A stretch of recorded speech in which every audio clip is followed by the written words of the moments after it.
What's up, everybody? Welcome to another episode of the Freedom Lounge with Let's Go Ride Bikes. My name's Evan Jones. This is Josh Schulman. That's me. And we're here today to talk to you about something that I think we're both rather passionate about, which is mountain bicycles. Passionate about e-bikes. My heart bleeds a little bit when I say that. But it's true. Like, they're so much fun. And there's so many people that just love to hate on it. I'm not ready for it. Oh, it's cheating. Oh, it's this, it's that. No, it's fun. And you're going to ride more. Definitely. And you're going to ride things that analog bikes, unless you're an Olympian, you're not going to ride. None of us are. You know, I'm sure Nino Schurter went up that impossible climb that we did, no problem. Yeah. Me? Not a chance. But on e-bikes, we still found it challenging. It was. I still wasn't able to complete the whole line. Neither was I all at once. So, you know, I think e-bikes, with all the new SL models that are coming out now, super light. There's a really good chance that they're all in our future. Yeah. Sorry. But you're gonna like it. Yeah. What more to say? I mean, we had a few different bikes out there. We had a few different skill levels too. Yeah, totally. We had, you who is fairly well experienced at riding e-bikes, probably more than anybody else out there that day. Yep. And then we also had a guy who doesn't ride mountain bikes. Yeah, my friend Hugo from New Zealand was with us. The guy works on a yacht. Yeah. He touches land every once in a while. He sure as heck doesn't ride bikes. And the next thing you know, he's right with us, having an absolute blast. And it's for one reason and one reason alone. E-bikes. E-bikes. If we were on analog bikes, he would have quit and gone to the pub. Yeah, so, I mean, what did we have out there? We had a transition repeater. Yep. We had a specialized Levo. Yep. You were on a Cube. I was on the Cube. 140 or 160? 160. 160. So the stereo hybrid 160. Yeah. And I was on a Santa Cruz Heckler. All full-powered e-bikes. Yeah. Not the super light versions, which I think we'll get into in another episode. I'm still kind of having my arm twisted about whether super light really is the way to go. Where I'm at with e-biking right now, I want that 730 watt hours. Yeah, you want to go as far as you can. Yeah, you want laps, and laps. Otherwise, what are you doing out there? Yeah, there's no point. You know, if you're going to go out and do a 25K e-bike ride, well, that's over in an hour. Yeah. Like, depending on your average speed. And if you're your typical mountain biker who already enjoys working hard on the uphill, well, now you're still going to work hard on the uphill, but now instead of going 8 kilometers an hour, you're doing 20 kilometers an hour. And you're going to ride 40 or 50K for the whole ride. Yeah. My average ride on my e-bike is minimum 40K, usually upwards of 55 to 65, depending on time constraints. Yeah, totally. And it's no more shuttling. No more shuttling. It's like no more, which in turn means no more retrieving. Yeah. And I can go and do that sometimes before my kids are even out of bed. My schedule, and I'm sure other people's schedules, we ride bikes alone as often, if not more, than we ride with people. Out of necessity, yeah. And all of a sudden, you know, in the summer when the days are long, you get up out of bed. Oh, look, it's 5:30. Yeah. Boom, 40K ride, and you're at work for 9 o'clock. And you can work a full work day. You're not shattered. Yeah. I have a hard time finding the downside of e-bikes. Yeah, I mean, my experience has been similar. Like, I don't know, people are always like, oh, it's cheating. It's not cheating. Like, the bike rewards you. The harder you work, the more the bike rewards you. And what happens is you get to ride more. So you end up, instead of, like we mentioned, instead of riding 25K and just being knackered by the end of it, you do 40 or 50K. And yeah, you didn't work as hard on the climbs, but the rest of your body did 50K. Yeah. And like, that's a workout. Like, and it's a workout maneuvering and handling a bike uphill at 20K an hour on a climb trail that's designed for 8. Yes. You know? There's some different skills involved for sure, riding e-bikes. And I can tell you based on my heart rate, I'm not cheating. Yeah. My heart rate is 150 beats per minute, upwards of 180. Yeah. On an e-bike still. Yeah. It's just the difference is speed. Yeah. The difference is that I've done 2 laps on Campbell's and you're still climbing your way to the top. E-bikes. Just get one already. At least go for a ride. Like, try one out. You know, if you're like, you're sitting on the fence, or I don't know if I'm gonna like it or not. Just try it. If I wasn't completely spoiled with the fact that I work in a bike shop and I can have multiple bikes, I really think that if I was faced with the choice of having one bike, I'd have a really hard time not buying a high quality modern electric mountain bike. Yeah. Because why not? The whole goal of mountain biking is to ride as much as we possibly can. And if having a motor opens up more opportunities for you to sneak rides in when you would otherwise not have those time, that time slot, then why not? Yeah. You know, if you're being held back on biking because, you know, I want to do a shuttle lap today, but I don't have anybody to retrieve with. Okay, well, full turbo, top of the hill, and you went for the same bike ride. Yeah. You know, and all of a sudden there's not a car stuck Actually, you in had the a better woods. bike ride because you got to spend an extra 20, 30 minutes climbing, doing something that's actually fun on an e-bike. Not chasing a vehicle. Yeah. Potentially leaving it in the woods overnight because nobody wants to go get it. Totally. And all of a sudden you're like I say, I'll say it again, you're riding more. If you have a problem with riding more, you're doing the wrong sport.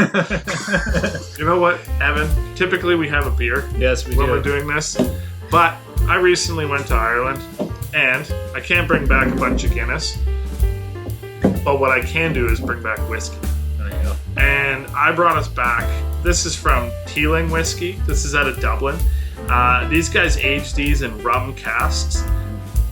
I tasted a lot of whiskey when I was in Ireland. Nowhere near as much as I tasted Guinness. I actually discovered there's a few beers in Ireland that I like more than Guinness. One's called Beamish. The other is called Murphy's. They're both absolutely fantastic. Cheers, Cheers. Evan. Thanks, Let's Josh. go ride bikes.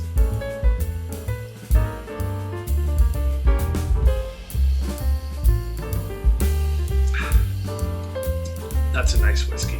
It's very smooth. That, out of all the whiskeys I tried, this was the one I wanted to bring home and share with some friends because it's got depth. It does. It's very good. Thank you for sharing that. Yeah, you're very welcome. Thanks for sharing it with us. Hope you're enjoying the video series that we're trying to put together. Yeah. Shameless product plug. I recently found Muck Off silicone shine. This stuff is meant to be used. Basically, you can use it to shine your whole bike up, but it works really well in your suspension. It's silicone, of course. Of course. Makes So sense. spray it on your stanchion tubes, spray it on your shock, Seat post. and your seat post, your fork seals. Yeah. Just keeps things sliding and gliding nicely. Muck Off silicone shine. Find it at a quality bike shop near you.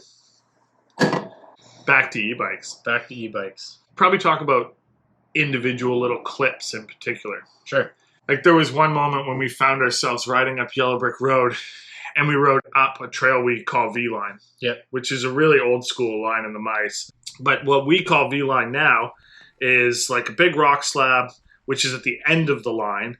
But above that, there used to be this like really weird huck to flat that we would always hit anyways. Yeah. And then the bike club had this great idea to put a wooden ramp in it. And then we had the great idea, well, why don't we ride up it on our e-bikes? We probably could try it. And we did. Yep. And I fell once. You did. Yep. Yep. It's hard to know how much speed you need up something. And is your rear tire going to slip? You know? So, like, the first time doing something, it's like guinea pigging a jump. It is. You just don't know how it's going to go. Yeah. And I didn't go fast enough into that first one. And I didn't have the right gearing. No. And I got to the top and I completely fell off the side. Yeah. I'm sure we have video footage of it. And turned around and did it again and cleaned it no problem. Yeah. So that was one thing that we climbed that we have no business climbing. Definitely not. Like nobody on an analog bike is riding up to that and going, hey, that's a good idea. It's foolish to ride up something like that. Yeah, it's pretty foolish. Yeah. For sure. What other features there was the rock slab on Fred that we rode up. That was easy. It did turn out to be pretty easy, right? Yeah. We rode up Raven. Yeah. Which I've done before, but for some reason on this day, I struggled big time. Yeah, the bottom section of that trail is really technical, and going up it is Very challenging. Yeah. Both of us struggled Yeah, we did. on the e-bikes. Yeah. You managed to make it further than I did. Yeah, I did make it all the way up. Yeah. And it was super challenging. Yeah. Again, another trail that, I mean, maybe there's a few metalhead suffer freaks out there that would pedal up that on an analog bike, but this guy ain't doing it. No. And you're not doing it. Definitely not. You know, there's a nice meandering climb trail. Yeah. I'll take that. Absolutely. But Every day. But on an e-bike, it was a lot of fun. Totally. To both challenge ourselves. Yeah.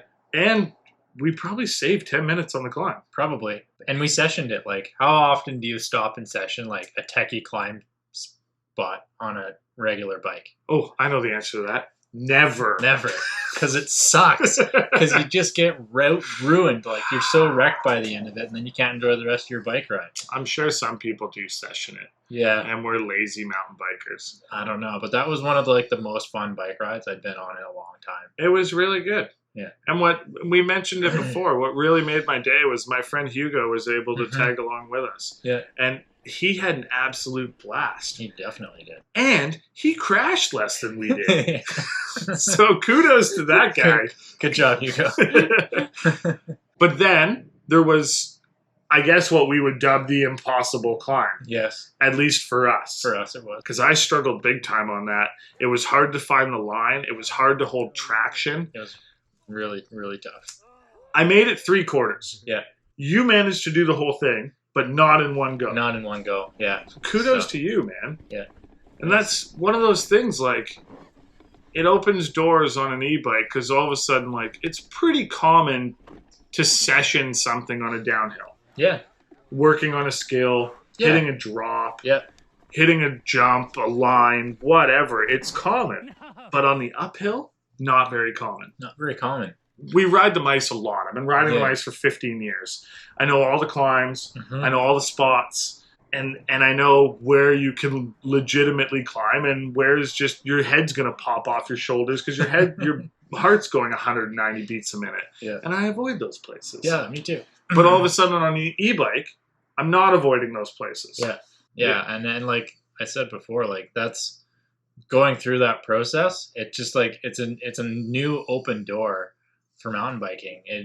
It's creating opportunities to do things that you normally couldn't do, and it was super fun.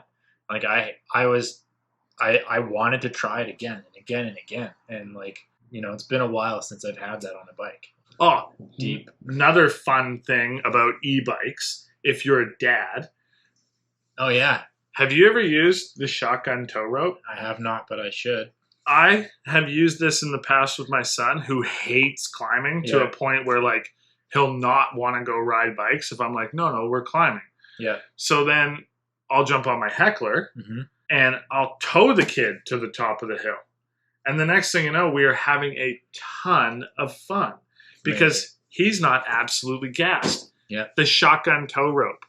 That is a Christmas present of the year for dads who want to tow their kids to the top of the mountain. It just takes the sting off. And we all know, if you're a dad, so I'm sure you can relate, your son or daughter is your favorite riding partner. Totally, yeah. I skipped riding out with all these guys on the weekend ride with my kid yesterday. That is like totally rad. Yeah. I was lucky enough to have Stone with us. Yeah. Yeah, so, you know, I mean, a few years from now, Cedar will be out riding with us. Totally. I think that might be it.